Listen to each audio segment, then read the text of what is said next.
Hi dear students, welcome to Way to Career YouTube channel. நம்ம இன்னைக்கு இந்த வீடியோல இத பத்தி பார்க்க போறோம்னா ஃபர்ஸ்ட் ரவுண்ட் பாராமெடிக்கல் கவுன்சிலிங்ல எந்த ரேங்க் வரைக்கும் இருக்கிற ஸ்டூடண்ட்ஸ்க்கு சீட் அலாட் ஆகிறதுக்கான பாசிபிலிட்டிஸ் இருக்குது. தென் கட் ஆஃப் டீடைல்ஸ்மே இந்த வீடியோல டீடைலா பார்த்துடலாம். ஸ்கிப் பண்ணாம வீடியோ ஃபுல்லா பாருங்க. அதுக்கு முன்னாடி நம்ம சேனலை இன்னும் நீங்க சப்ஸ்கிரைப் பண்ணிக்கோங்க. வாட்ஸ்அப், டெலிகிராம், இன்ஸ்டாகிராம் பேஜுமே ஃபாலோ பண்ணிக்கோங்க. பாராமெடிக்கல் கவுன்சிலிங்கை பொறுத்த வரைக்கும் நமக்கான ஃபர்ஸ்ட் ரவுண்ட் கவுன்சிலிங்ல அப்ராக்சிமேட்லி ஒரு 25,000 மாணவர்களுக்கு மேல சாய்ஸ் ஃபில்லிங் பண்றதுக்கான பாசிபிலிட்டிஸ் அப்படிங்கிறது இருக்குது. எக்ஸாம்பிள் பார்த்தீங்கன்னா 200ல இருந்து 165 ஆர் 160 கட் ஆஃப் வரைக்கும் இருக்கிற ஸ்டூடெண்ட்ஸை கவுன்சிலிங் சாய்ஸ் ஃபில்லிங்க்கு கால் ஃபார் பண்றதுக்கான பாசிபிலிட்டிஸ் அப்படிங்கிறது இருக்குது.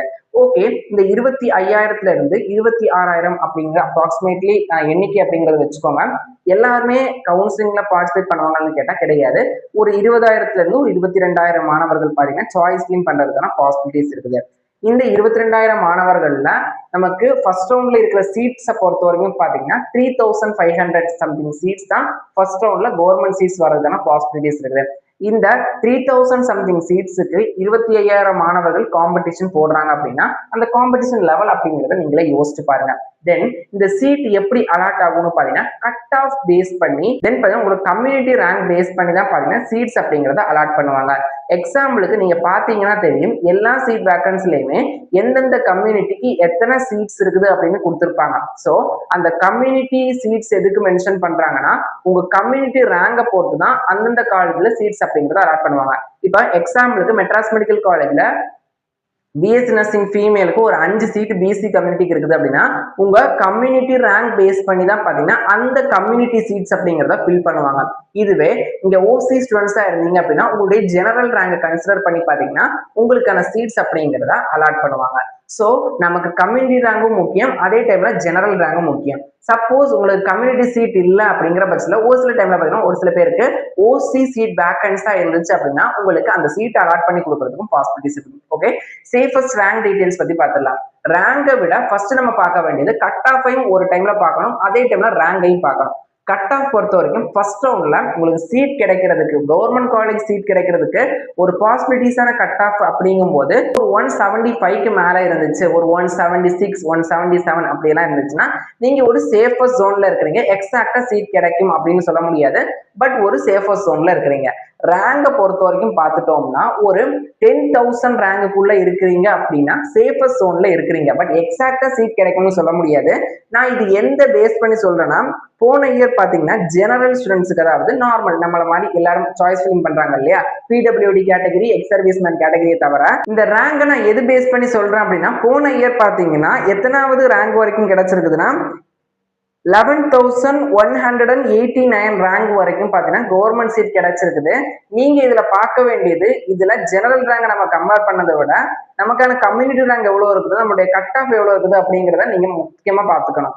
எனக்கு 10,000 ரேங்க் இருக்குது, போன இயர் 11,000 வரைக்கும் கிடைச்சிருக்கு, எனக்கு இந்த இயர் சீட் கிடைக்கும்னு கேட்டா அது நம்ம எக்ஸாக்டா சொல்ல முடியாது. இதை பிக்ஸ் பண்றது உங்களுடைய கம்யூனிட்டி ரேங்க், உங்களுடைய கட் ஆஃப், நீங்க என்ன கோர்ஸ் செலக்ட் பண்றீங்க அப்படிங்கறத பொறுத்து இருக்குது. நீங்க சேஃபஸ்ட் ஜோனை பொறுத்த வரைக்கும் கம்யூனிட்டி ரேங்க்ல உங்க கம்யூனிட்டிக்கு டோட்டலா எவ்வளவு சீட் இருக்குதுன்னு பாருங்க. அதுல இருந்து ஒரு 100 ரேங்க் முன்னாடியோ இல்ல 50 ரேங்க் முன்னாடியோ இருந்தீங்க அப்படின்னா நீங்க சேஃபஸ்ட் ஜோன்ல இருக்கிறீங்க. இந்த கால்குலேஷனை போட்டு பாத்தீங்க அப்படின்னா கிட்டத்தட்ட நமக்கு தெரிஞ்சிடும். இப்ப எக்ஸாம்பிளுக்கு பிசி கம்யூனிட்டிக்கு 100 சீட் இருக்குது அப்படின்னா நான் 107வது ரேங்க்ல இருக்கிறேன், 110வது ரேங்க்ல இருக்கிறேன் அப்படின்னா உங்களுக்கு மோஸ்ட்லி சீட் அலாட் ஆகிறதுக்கான பாசிபிலிட்டிஸ் இருக்குது. இந்த கால்குலேஷன் போட்டு பார்த்துட்டீங்க அப்படின்னா உங்களுக்கு என்ன பண்ணணும்னா ஒரு கிளாரிட்டி அப்படிங்கிறது கிடைக்கும். என்னுடைய கட் ஆஃப், என்னுடைய கம்யூனிட்டி ரேங்க்கு எவ்வளவு சீட்ஸ் டோட்டலா இருக்குது, நான் எந்த ரேங்க்ல இருக்கிறேன் அப்படிங்கிறத பாருங்க. ஃபர்ஸ்ட் ரவுண்டை பொறுத்த வரைக்கும் 200ல இருந்து 165 ஆர் 160 கட் ஆஃப் வரைக்கும் இருக்கிற ஸ்டூடெண்ட்ஸை கால்ஃபர் பண்ணுவாங்க. ஆனாலுமே பார்ட்டிசிபேட் பண்ற எல்லாருக்குமே சீட் கிடைக்குமான்னு கேட்டா கிடையாது. ஏன்னா இருக்கிறது 3,000 சம்திங் சீட்ஸ். பார்ட்டிசிபேட் பண்ற கேண்டிடேட் நம்பர் 25,000க்கு மேல ஸ்டூடெண்ட்ஸ் பார்ட்டிசிபேட் பண்ணுவாங்க. அதுல சாய்ஸ் ஃபில்லிங் பண்றவங்க எப்படியும் ஒரு 22,000க்கு மேற்பட்ட ஸ்டூடெண்ட்ஸ் சாய்ஸ் ஃபில்லிங் பண்ணுவாங்க. அப்போ அந்த இடத்துல நம்ம எப்படி சாய்ஸ் ஃபில்லிங் பண்றோம், நம்ம கட் ஆஃப் எவ்வளோ, நம்ம கம்யூனிட்டி ரேங்க் எவ்வளோ, நம்ம ஜெனரல் ரேங்க் எவ்வளோ, நமக்கான நம்ம என்ன கோர்ஸ் சூஸ் பண்றோம் அப்படிங்கறத பொறுத்து தான் பாத்தீங்கன்னா நமக்கான சீட் அலாட்மெண்ட் அப்படிங்கிறது ஃபிக்ஸ் ஆகும். ஸோ நீங்க ஒரு 190க்கு மேல இருக்கிறீங்க அப்படின்னா உங்களுக்கு எப்படியும் ஒரு 99% சீட் அலாட் ஆகிறதுனா பாசிபிலிட்டிஸ் இருக்குது. பட் இந்த ஒரு 185க்கு கீழே ஒரு 175க்கு மேல இருக்கிற ஸ்டூடெண்ட்ஸ் பாத்தீங்கன்னா என்னன்னா இந்த தராசு முள்ளு மாதிரி, ஏன்னா சீட் கிடைக்குமா கிடைக்காதா அப்படிங்கிற ஒரு சிச்சுவேஷன் மாதிரி இருக்கும். ஸோ என்ன பண்ணணும்னா நமக்கான ரேங்க் அப்படிங்கறத நீங்க பாத்துக்கோங்க. உங்க கம்யூனிட்டி ரேங்க பாருங்க. டோட்டலா நீங்க சூஸ் பண்ற கோர்சஸ்க்கு எவ்வளவு கம்யூனிட்டி சீட்ஸ் இருக்கு, உங்க கம்யூனிட்டிக்கு எவ்வளவு சீட்ஸ் இருக்குது அப்படின்னு பாருங்க. இப்போ எக்ஸாம்பிளுக்கு பி ஃபார்முக்கு பிசி கம்யூனிட்டிக்கு 5 சீட் அப்படின்னு வச்சுக்கோங்க.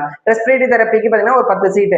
அப்படி எல்லாத்துக்கும் சேர்த்து உங்க கம்யூனிட்டிக்கு டோட்டலா எவ்வளவு வருது, நான் எவ்வளவு ரேங்குக்குள்ள வரேன் அப்படின்னு பாத்துக்கோங்க. இப்போ எக்ஸாம்பிள் முன்னாடி சொன்ன மாதிரி ஒரு 200 சீட் இருக்குது ஒரு கோர்ஸுக்கு, டோட்டல் ஓவராலா ஒரு 200 சீட் உங்க கம்யூனிட்டிக்கு இருக்குது அப்படின்னா நீங்க ஒரு 250 210 ரேங்குக்குள்ள இருக்கிறீங்க அப்படின்னா நீங்க சேஃபஸ்ட் ஜோன்ல இருக்கிறீங்க அப்படின்னு அர்த்தம்.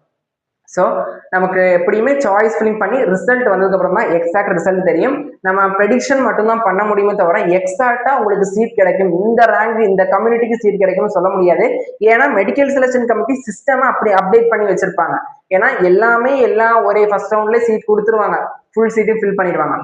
ஸோ நிறைய பேர் பார்த்தீங்கன்னா ரீ அலாட்மெண்ட் போட்டு நெக்ஸ்ட் இந்த வேகன்சி செகண்ட் ரவுண்ட்ல வரும். ஸோ அவங்க அதுக்கான ஒரு கால்குலேஷன் வச்சிருப்பாங்க, எப்படி சீட் அலாட் பண்ணணும் அப்படிங்கிற மாதிரி சிஸ்டத்துல இன்புட் கொடுத்துருப்பாங்க.